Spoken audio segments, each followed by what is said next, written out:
right, welcome everybody. It's good to see everyone joining our session today.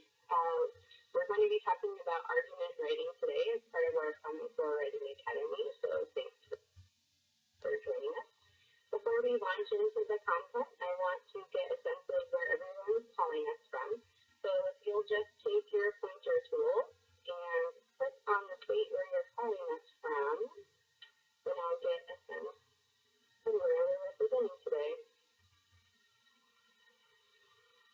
We have a, hey, Minnesota. Hey, welcome to Mostly Southwestern. Okay. Let's clear that. Now, click on where you would like to go this summer, or where you plan to go this summer. Oh, Hawaii. Nice. So it looks like all those desert dwellers when you get out there in the ocean. And there we go. Wonderful. Okay, thanks, guys. Now let's get into our objectives. So we have one learning target for today, and that is we're going to use a discussion web to plan an argument piece of writing. So before we get into using that discussion web, let's take some quick polls. First polling question is, who likes to argue with other people to get your way? Is there yes or no button? And I will publish that poll. Okay, we're split. No. Okay, for most of you, the school year is over at this point, but who taught argument writing to your students this year? Again, use your polling feature for that.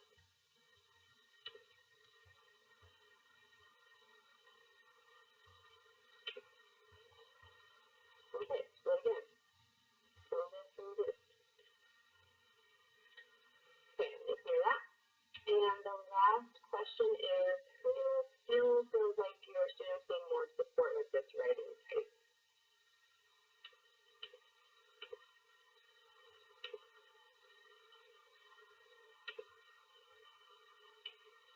Okay, that one is very clear. Well, good, you're in the right place for that, because that's exactly what we're going to talk about today.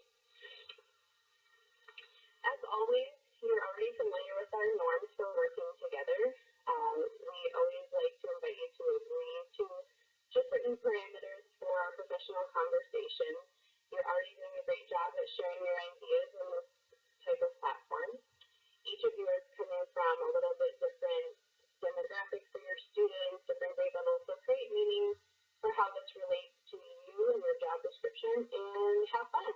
I think meeting in this way allows us to, some of us be in our pajamas, so that's a fun way to meet and collaborate with colleagues on a really important topic. So here's a review of what we've done so far with argument writing, and then I'll ask for anyone who wants to add anything to this. We've talked already about how arguments always make claims that they're based on evidence, not just persuasive phrases that appeal to emotions. They have valid reasoning, and they avoid fallacies. We spent a lot of time learning about the fallacies and how to avoid them. The reason that students need to write arguments is to increase their critical thinking, and we've learned how to use mentor text to help us identify and use the various argument structures in student writing. So does anyone want to, either with the talk button or through the chat, add anything to this? You can use your hand raise button if you do. I'll give you a second.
have a model discussion web that I have filled out. We point out some features as well as the content. So in this discussion web, you see here in the middle, we have a question that students could write an argument about. So something that has been a hot topic lately is, should NCAA basketball players be paid to play? So when I did some research about this and I watched a documentary, there's various media with the Common Core state standards that students are encouraged to use. I found some reasons that they should be paid in this yes column, and I found some reasons that they should not be paid. So I'll go through those just here really quick, and then I'll tell you what conclusion I came to, and then I'll ask you in a poll what conclusion you think you want to make about NCAA players. So a few reasons that I found NCAA players should be paid is that they bring millions to their schools. It's only fair to pay them for the hard work they do. Another reason is sometimes their colleges allow them to take meaningless classes. So if you're saying that the degree of attainment that they get and yet you're allowing them to take meaningless classes, then that's not really a valid claim at that point. Another reason is their schedules don't allow them time to get a job to pay their expenses.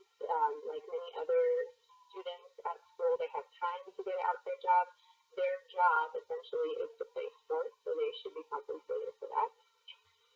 Another reason, paying them can help offset their student loans. Many students are at school on these scholarships, so they still have costs that run outside of their room and board that they have to offset.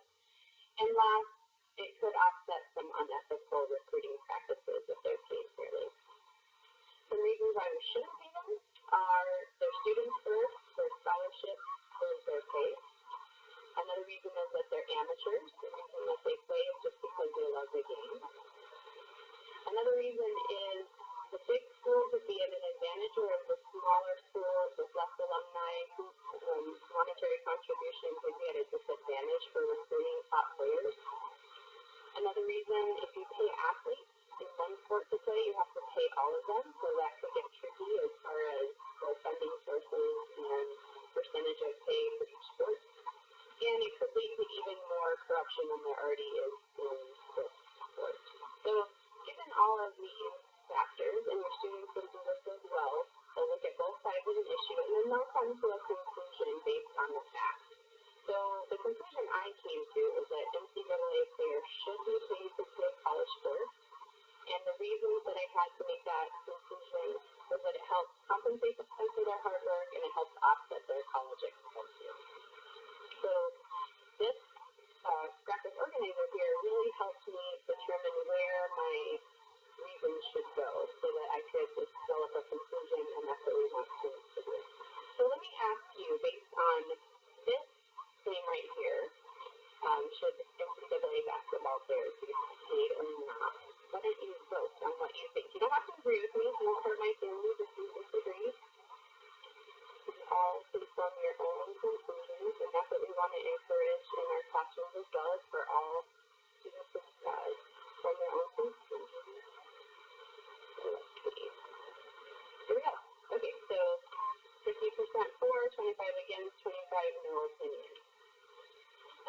That will come up in your classroom too, that maybe somebody just wasn't convinced. Both sides make an equal claim that they're hard to make a choice. So that's something that you'll have to work through in your class. Maybe you have to do more research before you can really come to a conclusion about the thing. So that's my model for what you are about to do in your group. What will happen is you will, the reason I'm calling it guided practices because I'm going to go through it with you all, and then you'll have time in your small group to discuss the issue that we had last night in your article, which was animal testing, and you use the same web to help you organize your reasons. Okay? So you'll have the same web as I did, and you will use your text box tool to draw in reasons for and against. There'll be 4 of you in each group, and here are your roles. So if you are the first person in your breakout group, you are going to record the argument question posed. So right here in the middle, you're going to record the question that you're answering about whether we should test products and pharmaceutical examples on animals or not. If you are person number 2, you're going to draw text boxes in the pro column, the yes column. Person number 3 in the breakout group, you will draw text boxes on the right in the on section. Person number 4, after you all have discussed it through these text boxes and chats and things like that, you all will come to a conclusion. You don't all have to agree, but the majority should try to agree on a conclusion. And then I'll pop into each group. We'll give about 10 minutes or so in the group, and then we'll come back together and share our conclusion. Okay? So let me put you, before I do that, do you have any questions? Use your hand raise button or the chat to indicate that you have a question before we break out.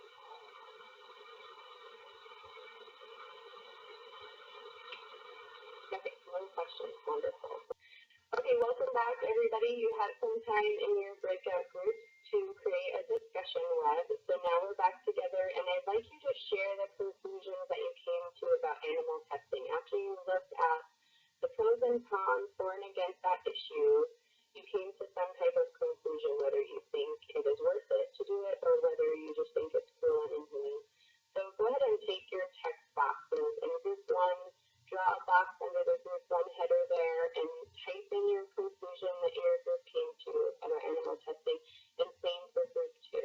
So I'll give you a second to record your conclusion, and then we'll debrief it.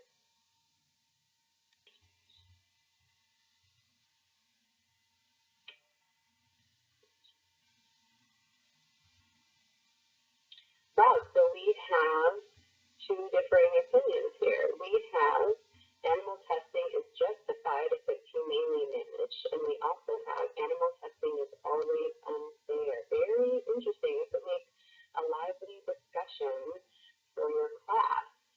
And that's the beauty of argument. We don't all have to agree. The important things that we've discussed so far are that you come to your conclusions based on facts and evidence, not just because your friend told you so, or because you saw a commercial about it and it sounded good. All of those fallacies are not valid reasons for drawing your conclusions. So thanks for that group work, everyone. Now, let's put it into practice for our own classroom. Let's think about the work we just did with that discussion web, what we already know about argument writing, instruction, and then if each of you could draw a text box in one of these green boxes or the other or both to answer these questions, I'd really appreciate that feedback from you. So the first question I have for you is, how would this discussion web benefit your students' ability to write arguments? What do you see as a benefit for using this tool? And then in the right-hand box, what other ideas did this activity give you? Go ahead and draw a text box in either one of those boxes or both and share out your ideas.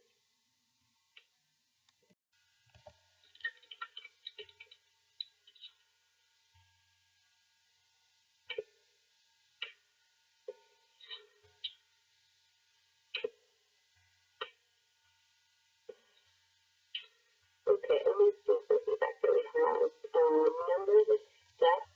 That's a good idea. Graphic organizing. Looks like it helps students clarify their thinking and see other points of view. Graphic organizer allows them to see both sides as a critical part of argument writing. Yes, allows students to visually see the logic of the argument. Exactly. Point over here, other ideas. I would want students to do some research before making their claim for or against. That makes me think about how too often we just decide in kids, this half is for and this half is against. But that's not really what we do in our adult lives. We usually weigh the factors before we draw conclusions. We show out students to do that as well. Use this graphic organizer to show the point-by-point comparison structure or the block structure for writing arguments. Exactly. So they could also compare if this is the claim, what's the counterclaim for that? Have students give a reference for each reason. That's a great idea.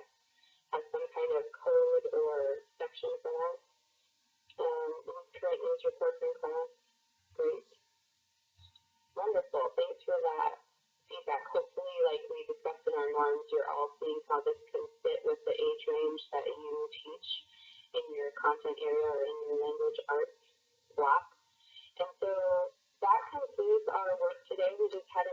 instruction on using this graphic organizer. So my homework to you is to try this with your class, and when we meet again, we'll debrief about how it went. And I saw some adjustments that you make here. That's wonderful. Let me know how that goes, and then we'll launch into another section about argument writing when I see you again. So again, thank you very much for your participation today.